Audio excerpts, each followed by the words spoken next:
이제 근육 불균형과 스트레칭에 대한 내용을 설명을 드릴 거예요. 그럼 근육 불균형에 대한 내용을 첫 번째로 먼저 설명을 드릴게요. 근육 불균형은 말 그대로 근육이 불균형한 상태예요. 근육 불균형의 반대말은 근육이 균형적이다라는 거거든요. 근육 불균형에 대한 의미를 이해하기 위해서 근육 균형에 대한 의미를 먼저 설명을 드릴 겁니다. 그럼 또한 근육 균형을 알기 전에 근육에 대한 기능을 좀 알고 계시면 좋거든요. 여기 써 있듯이 근육은 힘줄과 연결이 돼서 뼈대에 붙어서 관절을 움직이는 기능을 합니다. 근육의 기능이 정상적이라면 관절의 움직임은 역시 정상적이게 되고, 근육이 정상적으로 기능을 하지 못한다라고 하면 관절의 움직임은 이상하게 돼요. 그래서 여기 써 있는 내용을 잘 보시면 되고, 그러면 근육의 기능을 알았으면 근육의 균형을 설명을 드릴 건데, 근육의 균형은 결국 근육들끼리의 상호작용에 초점을 맞춘 용어거든요. 우리가 관절을 움직일 때는 하나의 근육만을 사용을 해서 관절을 움직이지 않아요. 예를 들어서 엘보우 플렉션을 할 때 사용하는 근육이 뭘까요? 아마 바이셉스라고 많이 대답을 하실 텐데, 실제 엘보우 플렉션이라고 하는 동작을 할 때 이 바이셉스만 사용하지는 않습니다. 이 바이셉스는 짧아지려고 할 때 바이셉스에 반대작용을 하는 트라이셉스는 그거에 맞춰서 늘어나줘야 되거든요. 그래서 이런 식으로 기능을 같이 하는 근육들끼리 상호작용이 정상적이다, 상호작용이 적절하다라고 하면 근육은 균형 상태에 있다라고 보시면 돼요. 근육 불균형 같은 경우는 같이 기능을 하는 근육들끼리의 상호작용에 문제가 있는 상태를 의미를 합니다. 예를 들어서 트라이셉스가 짧아져 있다라고 하면 엘보우 플렉션을 할 때 바이셉스가 짧아지는 만큼 트라이셉스가 늘어나주지 못하게 되거든요. 그랬을 때 엘보우 플렉션에 대한 움직임은 뭔가 문제가 발생을 합니다. 지금 설명드렸듯이 주동근이 짧아지려고 할 때 얘가 늘어나지 못한다면 서로 상호작용을 하지 못하는 상태가 되잖아요. 이런 상태를 근육 불균형이 있다라고 표현을 합니다. 정리하자면 근육들끼리 상호작용을 잘하고 있다라고 하면 근육은 균형 상태에 있는 것이고, 상호작용을 잘 하지 못한다라고 하면 불균형 상태에 있다라고 보시면 돼요. 다시 설명드리면 한쪽 근육이 짧아질 때 반대작용을 하는 근육은 늘어나야지 근육은 균형적인 상태인 거고, 한쪽 근육이 짧아지는데 반대쪽 근육이 늘어나지 못한다라고 하면 근육 불균형이 있는 상태라고 보시면 됩니다.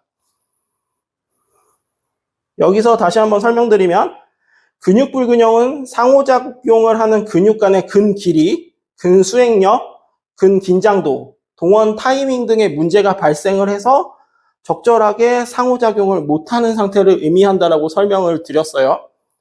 방금 설명드린 건 근 길이적인 측면에서 설명을 드린 거죠. 한쪽의 근육이 짧아졌을 때 반대쪽 근육이 늘어나줘야 되는데 그러지 못하면 근육 불균형 상태다.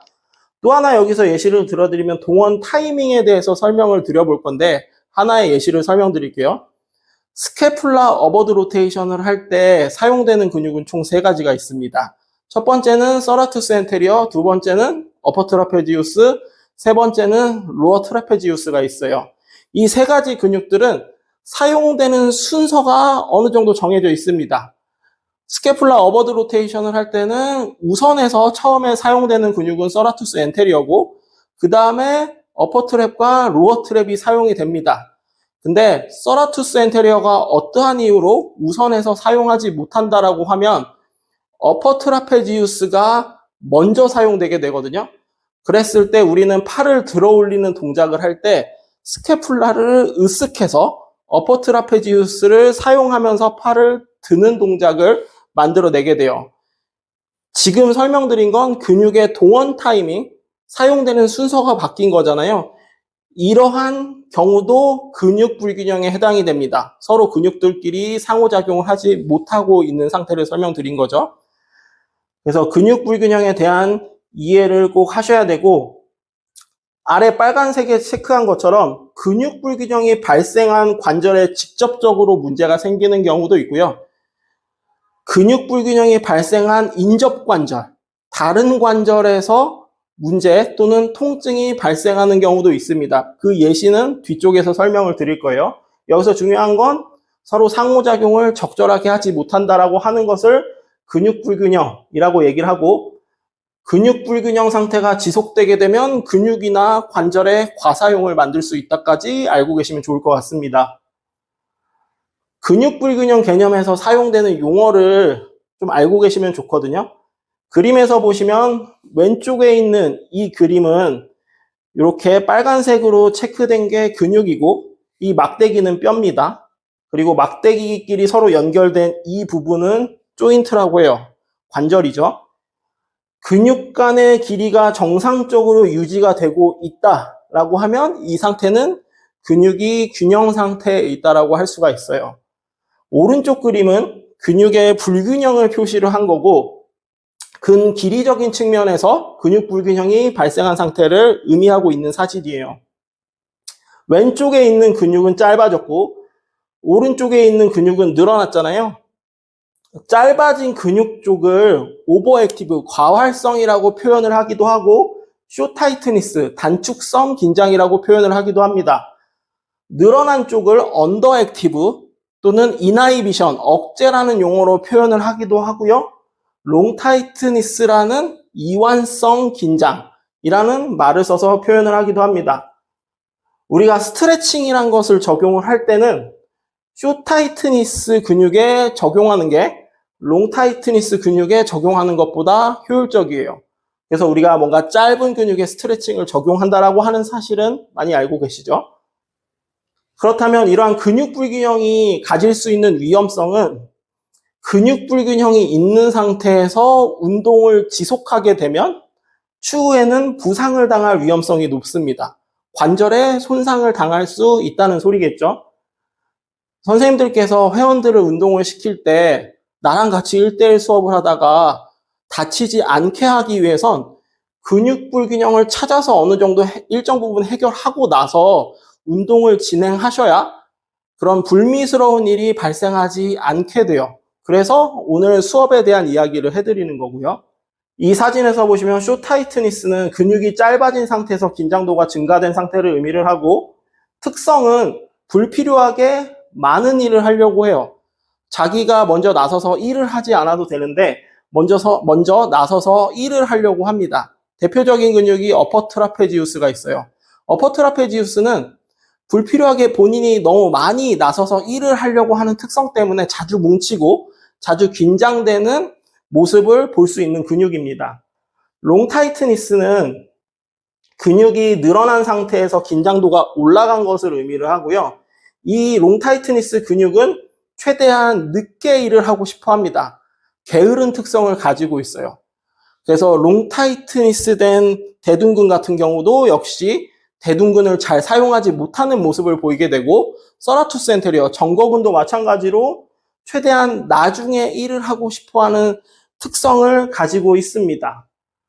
그래서 이 그림을 보시고 이 용어와 지금 설명드린 특성에 대해서 잘 이해를 하셔야 되고, 이 파란색은 근육의 특성을 하나 알고 계시면 좋긴 하거든요. 근육은 원래 길이에서 벗어나게 되면 본래 길이로 돌아오려고 하는 성질이 있고, 그 돌아오려고 하는 성질 때문에 긴장도가 올라가요. 만약에 내가 목을 한쪽으로 이렇게 사이드 밴딩을 하고 있으면 오른쪽에 있는 목 옆쪽 근육들은 늘어난 상태가 되고 왼쪽은 짧아진 상태가 되잖아요. 이 상태를 오래 유지하게 되면 이쪽에 있는 근육은 늘어난 상태에서 긴장을 하게 되는 롱타이트 형태의 모습을 취하게 되고, 얘 같은 경우는 짧아진 상태에서 긴장도가 올라가는 모습을 보이는 쇼타이트니스 형태의 모습으로 되게 됩니다. 그래서 근육은 제 길이에서, 본래의 길이에서 벗어나면 긴장도가 올라간다는 것을 알고 계시면 좋습니다. 그리고 근육 불균형이 장기화되면 근골격계에 구조적인 손상을 발생할 수 있다는 것도 알고 계시면 좋고요. 그렇기 때문에 근육 불균형이 있는 상태에서 운동을 계속 하게 되면 부상을 당할 수가 있게 되는 거죠. 근육 불균형에 대한 예시를 하나 또 설명을 드리면 햄스트링과 쿼드리셉스의 관계를 설명을 드릴 거예요. 햄스트링이 짧아져 있으면 햄스트링의 기랑근이 쿼드리셉스는 늘어나 있는 형태의 모습으로 되게 됩니다. 그래서 햄스트링이 숏 타이트니스해지면 쿼드리셉스는 롱 타이트니스해져요.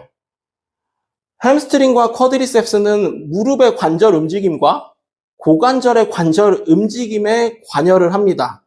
그래서 이 근육 불균형은 고관절 통증과 무릎 통증을 유발을 시킬 수 있고, 여기까지는 이해하기가 쉽죠? 근데 허리 통증도 유발을 할 수가 있어요. 이 근육들은 허리에 관련된 근육이 아닌데 왜 통증이 생길까라는 의문이 가질 수 있을 텐데, 그걸 이제 설명을 드릴 거고요. 이 사진을 통해서 설명을 드릴게요. 몸을 앞으로 숙일 때 햄스트링은 늘어나야 돼요. 그리고 햄스트링이 적절하게 늘어나서 트렁크를 앞으로 숙인다라고 하면 손이 바닥에 잘 돼야 되고, 옆에서 봤을 때 힙 조인트 플렉션의 각도는 약 70도를 유지할 수 있어야 됩니다. 이게 정상적으로 몸을 앞으로 숙일 때 나타나는 모습이고, 빨간색 네모칸 친 그림은 햄스트링이 숏 타이트니스해졌을 때의 몸을 앞으로 숙일 때 모습을 나타낸 거거든요.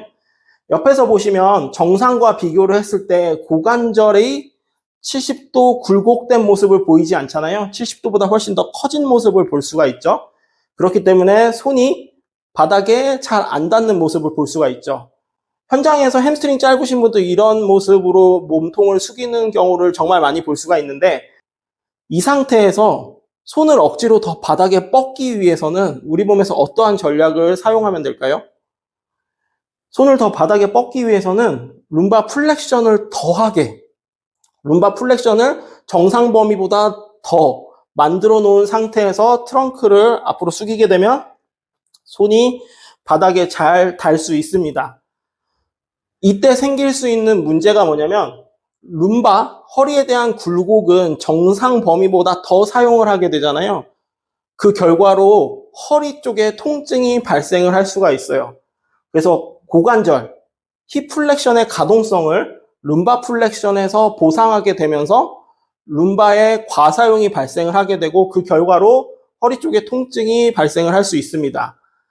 이러한 예시처럼 햄스트링의 숏 타이트니스는 쿼드리셉스의 롱 타이트니스를 만들게 되고, 그 상태에서 트렁크 플렉션을 하게 되면 고관절 굴곡이라는 가동성 제한을 허리 쪽에서 보상하면서 쿼드리셉스와 햄스트링이 작용하지 않는 허리 쪽에 통증을 만들 수도 있다는 것을 꼭 기억을 하셔야 됩니다. 현장에서는 근육 불균형이 있는 관절에 문제가 생기는 경우보단 다른 관절에서 보상을 하면서 생기는 문제를 더욱더 많이 보실 수 있기 때문에 꼭 이해를 하셔야 돼요. 지금 보여드리는 운동의 모습들은, 잘못된 모습들 같은 경우는 힙 플렉션의 가동성이 제한됐을 때 모습이고, 괜찮다라고 하는 이 모습들은 힙 플렉션의 가동성에 제한이 없는 상태에서 스쿼트, 데드리프트를 할 때 모습이에요. 근데 이 모습을 보시면 지금 힙 조인트의 플렉션 가동성이 제한되면서 허리 쪽이 둥글게 형성이 되어 있잖아요.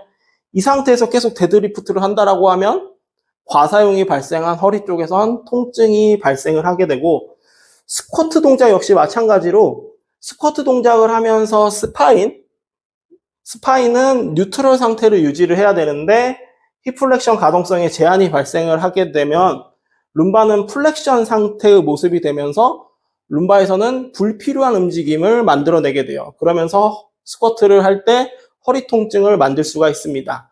지금 이 예시는 앞에서 설명드린 것과 같이 햄스트링이 숏 타이트니스, 쿼드리셉스가 롱 타이트니스 해졌을 때 허리 쪽에 통증을 만들어내는 과정을 설명드린 거예요. 그래서 꼭 기억을 하셔야 됩니다.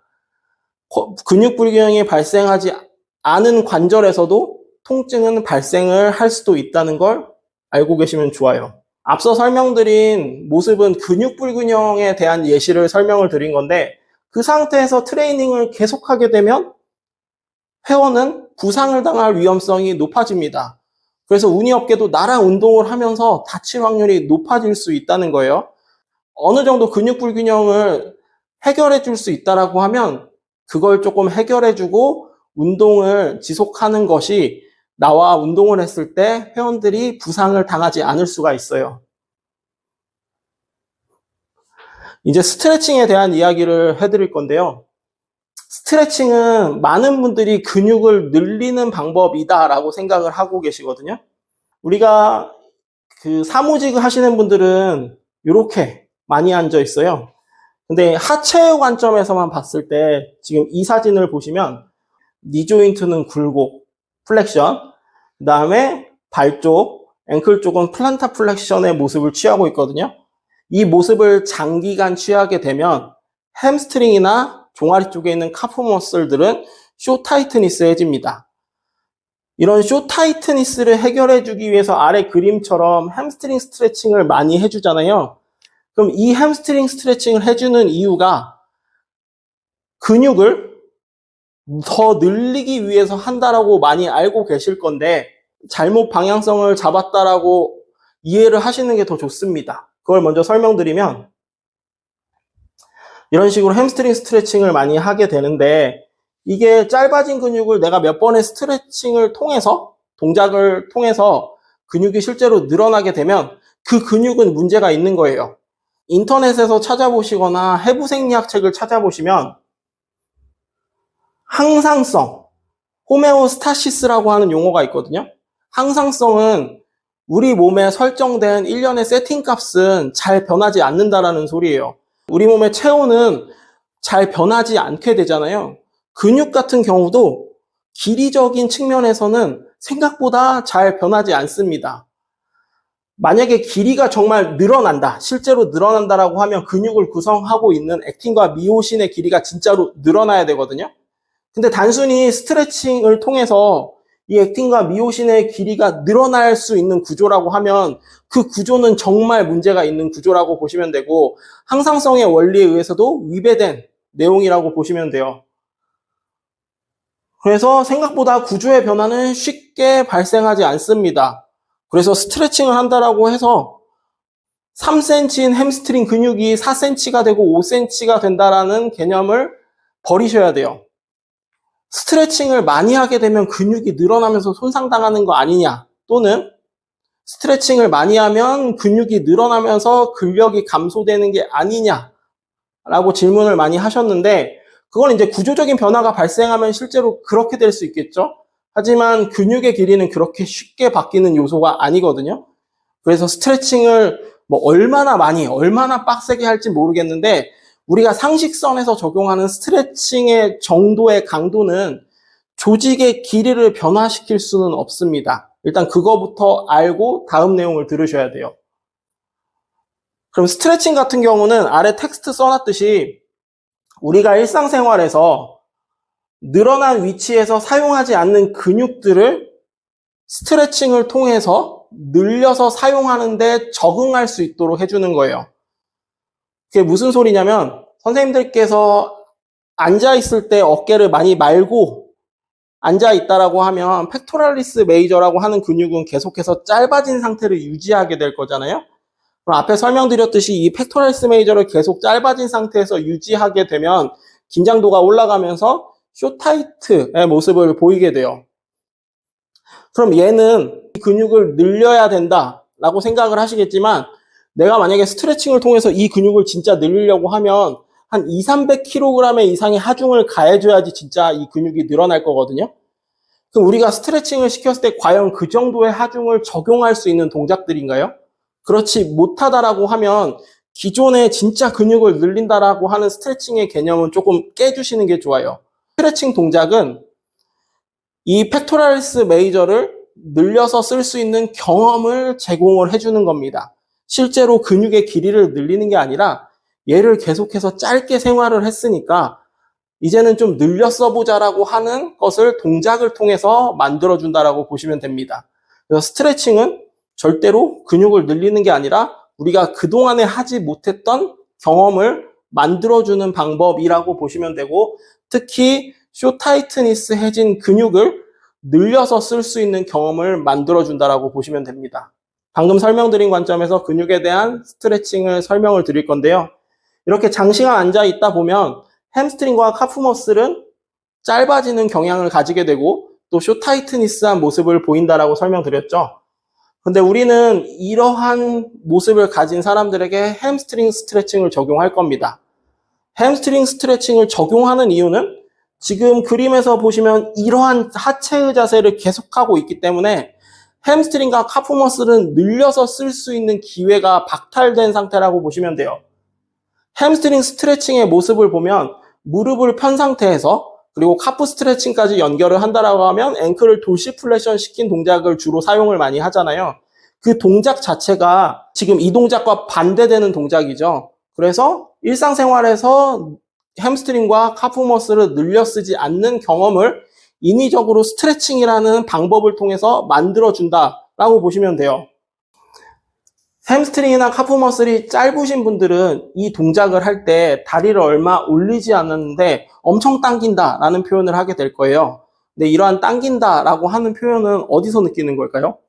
회원분들이 카프머슬이나 햄스트링에서 당긴다를 느끼는 게 아니라 당긴다는 건 뇌에서 느끼는 하나의 정보거든요. 근데 왜 그러면 뇌에서 당긴다라고 하는 느낌을 받게 되냐면 평소에 나는 햄스트링과 카프머슬을 늘려서 쓸 수 있는 움직임을 하지 않았었잖아요. 그래서 그 움직임 자체가 뇌에서 이미 위험한 움직임으로 인지가 된 상태인 거예요. 그래서 그 위험한 움직임을 하고 싶지 않아서 뇌에서는 당긴다라고 하는 반응을 보이는 거고요. 스트레칭 같은 경우는 근육이 평소에 늘려서 쓸 수 있는 경험을 지속적으로 하게 하면서 뇌에 그 움직임이 안전하다라는 신호를 계속 보내는 거예요. 그래서 스트레칭을 적용하게 되면 처음에는 엄청 당긴다, 못하겠어요, 너무 아파요라는 표현을 할 수 있겠지만 한 두세 번 정도 적용하고 나면 처음보다는 조금 더 완화된 반응을 보이게 될 거거든요. 완화된 반응을 보이게 된 이유는 뇌에서 이미 그 동작은 위험하지 않은 동작이다라고 받아들였기 때문이에요. 그래서 스트레칭은 다시 한번 설명드리지만 근육의 길이를 늘리는 게 아니라 우리 몸에, 특히 뇌에 근육을 평소에 늘려 쓰지 않았기 때문에 늘려 쓰는 움직임에 대한 감각을 제공하는 게 스트레칭의 요소라고 보시면 됩니다. 트레이닝에서 스트레칭이 중요한 이유는 결국 회원의 부상을 방지하기 위해서 중요합니다.